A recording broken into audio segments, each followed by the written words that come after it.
Bonjour et bienvenue dans cette nouvelle vidéo. Nous allons apprendre aujourd'hui à faire le passage de la forme canonique à la forme générale d'une fonction rationnelle et inversement, bien sûr. Donc tout d'abord, on va commencer par définir ce que c'est qu'une fonction rationnelle. C'est tout simplement un rapport entre deux polynômes. Aussi simple que ça. Excellent. Voici la forme canonique d'une fonction rationnelle.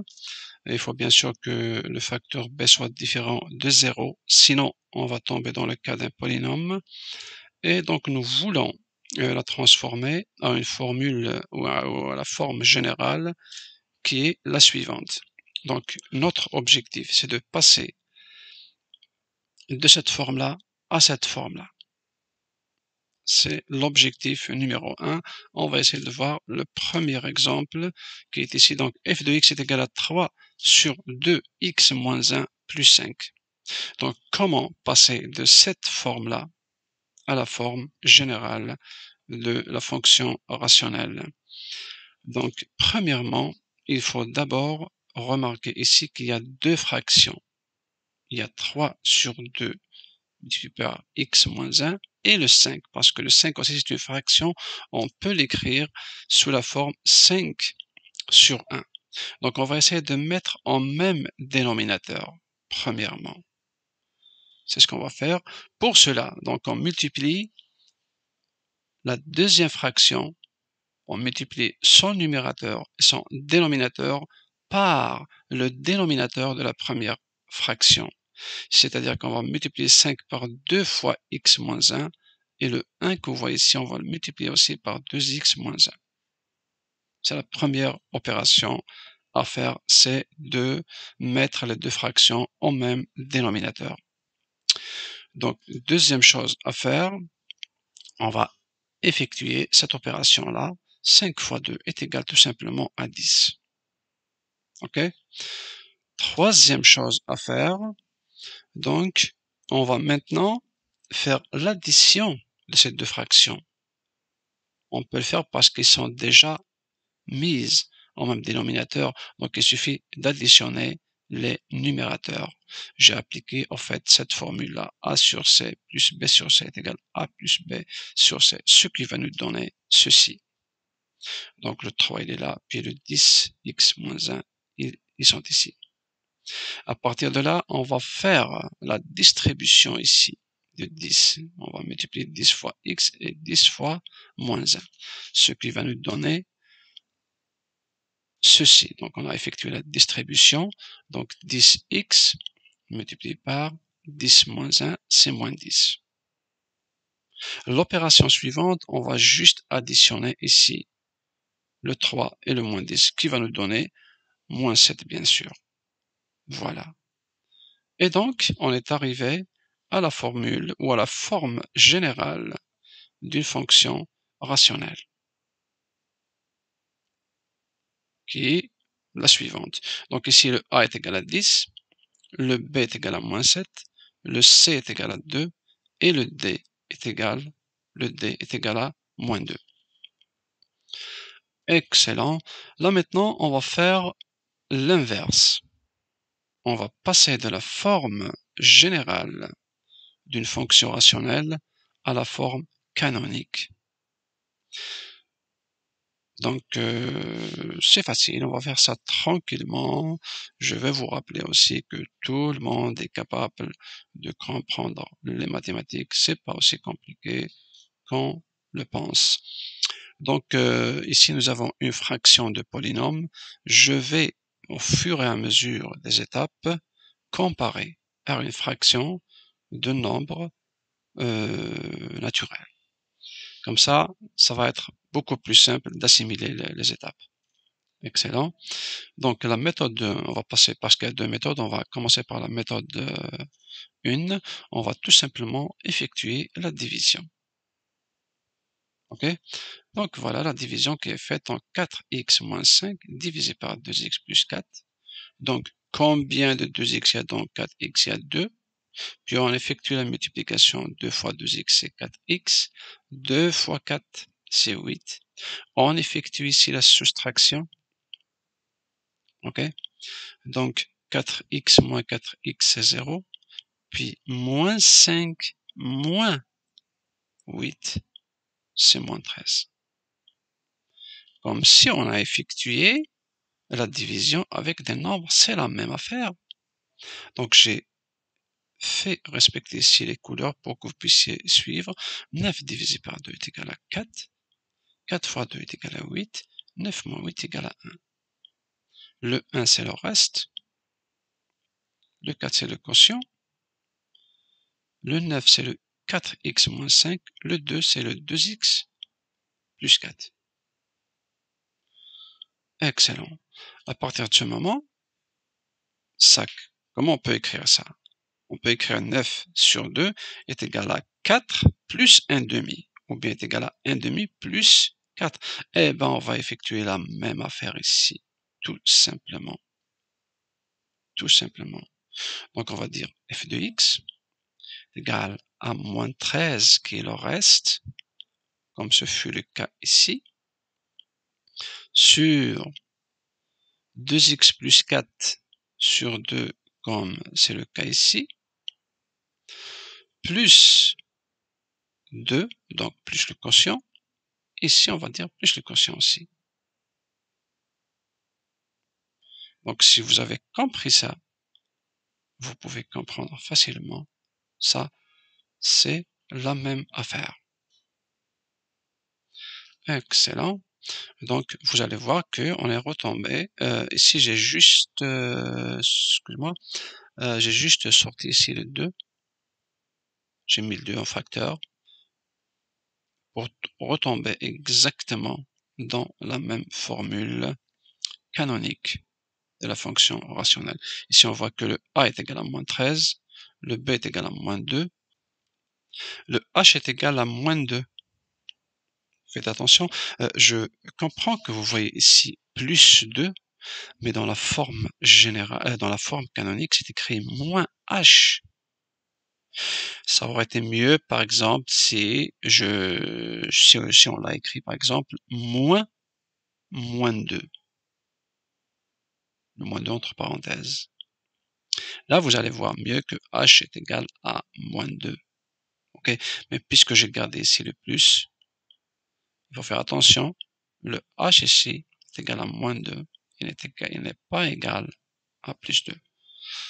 Excellent. Excusez-moi. Et puis le k ici, vous le voyez, il est égal à 2. Très bien. Là maintenant, on va voir une deuxième méthode. Une deuxième méthode de passage de la forme générale à la forme canonique. C'est une méthode un peu plus lente qui nécessite un peu plus de concentration, mais rien de plus compliqué. Elle est très facile. Vous allez voir qu'on va expliquer ça tranquillement, étape par étape, tranquillement. Premièrement, la première des choses à faire ici, pour la deuxième méthode, c'est d'appliquer cette formule-là.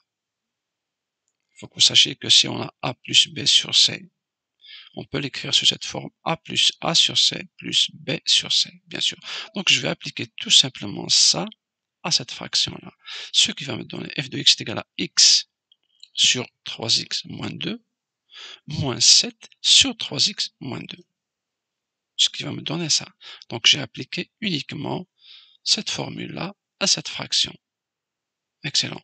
Deuxième chose, on va donc multiplier. On va donc multiplier la première fraction par 3. OK?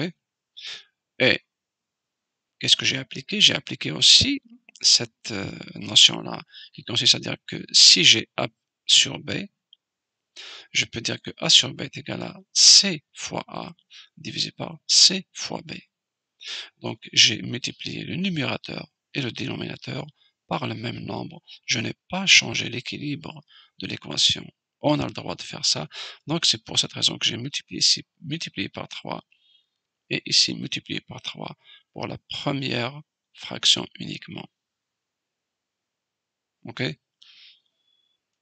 Ensuite, donc là maintenant, qu'est-ce qu'on va faire? On va ajouter ici, pour la première fraction toujours, on va ajouter un moins 2. Mais si j'ajoutais moins 2, l'équilibre est rompu. Il n'y a plus d'équilibre ici, donc il faut ajouter un plus 2. Comme ça, c'est comme si je n'ai rien fait. Parce que moins 2 plus 2 égale 0. OK? Donc j'ai appliqué aussi cette formule-là. A est égal bien sûr à A plus B moins B, puisque B moins B font 0. Donc c'est comme si je n'ai rien fait. C'est cette formule-là que j'ai appliquée ici. Excellent. La prochaine étape consiste à, donc, on va dissocier, on va décomposer cette fraction-là. OK? On va la décomposer comme ceci. Si j'ai A plus B sur C, je peux l'écrire. Il est égal à A sur C plus B sur C. J'ai le droit de faire ça. OK? Cette partie-là, on ne la touche pas. Elle vient ici, elle reste telle qu'elle. Excellent. Donc, ce que je vais décomposer, je vais mettre le 3x plus 2, moins 2 tout seul sur le dénominateur et le 2 tout seul. C'est tout ce que j'ai fait. L'autre fraction reste telle qu'elle. Ça va très bien jusque-là? Excellent. On suit notre raisonnement. Donc là, j'ai juste repris ce qui était avant pour ne pas vous perdre. Ok, j'ai juste repris ça. Je l'ai marqué ici. Ok. Donc l'étape suivante consiste à multiplier ici cette dernière fraction finalement. C'est juste sur cette dernière fraction que j'ai fait des manipulations. Donc, j'ai multiplié le numérateur et le dénominateur par le même nombre, qui est 3. Donc, j'ai appliqué encore une fois cette formule-là, qui consiste à dire, si j'ai A sur B, eh ben, A sur B est égal à A fois C divisé par B fois C. J'ai multiplié le numérateur et le dénominateur par le même nombre.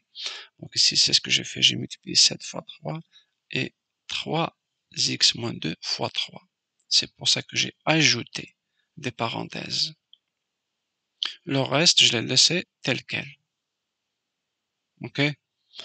Excellent. La prochaine étape, c'est quoi? J'ai juste multiplié ici 3 multiplié par 7 qui nous donne 21. Ça va? Excellent. La prochaine étape, qu'est-ce qu'on va faire? On va réduire ici. OK? Et puis, on va faire l'addition. On va réduire ici le 3x moins 2 avec le 3x moins 2, qui est égal à 1. Et puis, on va faire ici l'addition, puisqu'on a deux fractions en même dénominateur. Donc, on peut faire 2 moins 21, égal à moins 19. Donc ici, donc je répète, j'ai utilisé la réduction. J'ai réduit le 3x moins 2 avec le 3x moins 2. Il reste un tiers.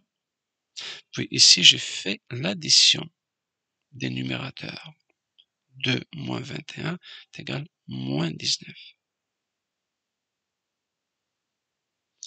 Excellent. Et puis, donc, ici, j'ai juste arrangé l'équation. J'ai mis le moins. Le moins que vous voyez ici, on peut le mettre soit au milieu, soit en haut, soit en bas. C'est la même affaire. Mais puisque dans notre formule canonique de la fonction rationnelle, il est mis en haut, eh ben on va le mettre en haut. De 1. De 2, j'ai fait passer le 1 tiers de l'autre côté pour que ça donne exactement ceci. Donc on a réussi à passer de la forme générale de la fonction rationnelle à la forme canonique. Donc ici on voit très bien que A est égal à moins 19, B est égal à 3, H est égal à 2 cette fois-ci, parce qu'on a un moins ici. H est égal à 2. Puis le K est égal à 1 tiers. Excellent, mais je vais revenir un petit peu en arrière, vous expliquer quelque chose de plus important. Donc c'est quoi qu'est-ce qu'on a fait ici au fait? On a une forme ici générale. On veut passer à la forme canonique. La première idée qui nous est venue de partager ou de décomposer cette fraction, c'est pour que nous ayons ce terme-là. Nous cherchons d'abord ce terme-là. Quelque chose qui fait comme x moins quelque chose au dénominateur. OK? Quelque chose qui fait comme un nombre sur x moins quelque chose au dénominateur. C'est pour ça qu'on a cherché à avoir ce terme-là. D'accord? Ça, c'est la première chose. On l'a eu, c'est tant mieux. Excellent.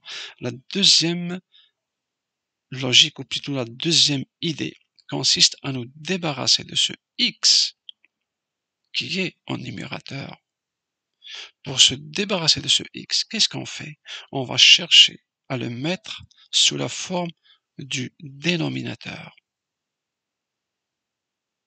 Là, il est x, mais le dénominateur, c'est 3x, donc on multiplie par 3. Et si je multiplie en haut, je multiplie en bas aussi. J'ai eu mon 3x, excellent. Mais là, moi, je cherche 3x moins 2. Donc, il faut que j'ajoute un moins 2. Mais si j'ajoute un moins 2, il faut que je l'exclue aussi. Il faut, si je retranche moins 2, il faut que j'ajoute un plus 2. Excellent. Là, maintenant, j'ai réussi à avoir le 3x moins 2. Pourquoi je le cherche? Je le cherche pour plus tard le réduire avec le dénominateur. Parce que dans le fond, je cherche un cas ici, un nombre. Je vous explique à peu près l'idée que vous devez avoir pour comprendre le raisonnement. Donc voilà, là maintenant, j'ai réussi à avoir ici un numérateur qui ressemble au dénominateur que je peux réduire. Et voilà, je l'ai réduit. Et voilà, je l'ai réduit. Ça donne un tiers. OK? Mais le problème qui m'a été posé aussi, c'est que j'ai réussi à avoir ça, mais ça, c'est un problème aussi.